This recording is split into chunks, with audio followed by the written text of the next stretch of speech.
strange things that have never happened to us before, that I feel like have motivated us and made us a better, stronger team. Sometimes you gotta get beat down in order to find out what you're really made of as a person, and as a team.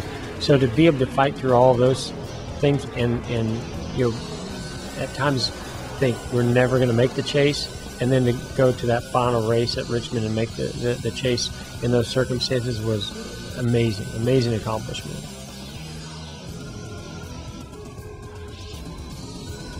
No matter who you are, what your job is, it plays a big role.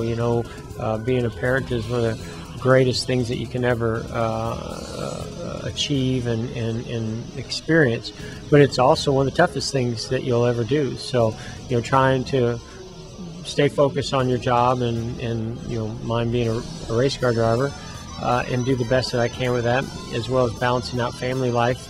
Sometimes that's just at home. Sometimes that's on the road traveling as well. It has its challenges. Mainly it's just sleep habits.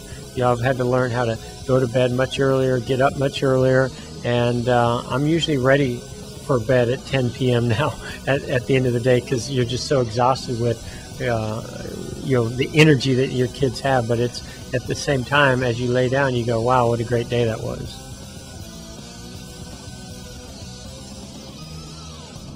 To me, it's always the same philosophies apply in whatever that you're doing, but certainly in racing, it's applying yourself, trying to study the sport, the cars, the tracks, your competitors, trying to put, you have to always put as much effort into it as you possibly can.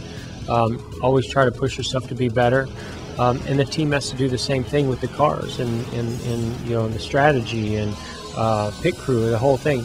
And on Sunday, you come together, and it's the best teams that win. It's not always the best driver, it's not always the best car, it's the best team.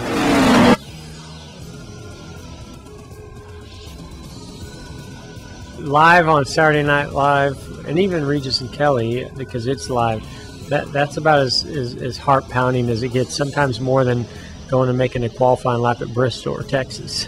So I think it's things that you're comfortable with, and I am fairly comfortable in front of a camera, but I'm far more comfortable being behind the wheel of a race car.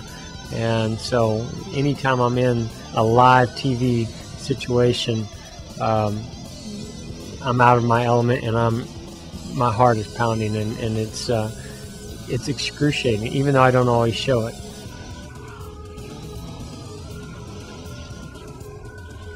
Texas Motor Speedway is a challenging racetrack. It's fast. The transitions from the straightaway into the corners are tricky. The car goes through a lot of unloading and loading, which, at the speeds that we're carrying and the grip level of the track as it's aged over the years, you're sliding around a lot at 190, 200 miles per hour. That's unsettling for any race car driver. So trying to find that balance, trying to find that grip, and sometimes you have to move around and search around this racetrack. Is a great challenge, and when you do it well, it's an awesome feeling. When you don't do it well, it's one of the most frustrating tracks that you can go to. So it was a challenge for so many years for me, and finally accomplishing that win in '09 was a huge accomplishment.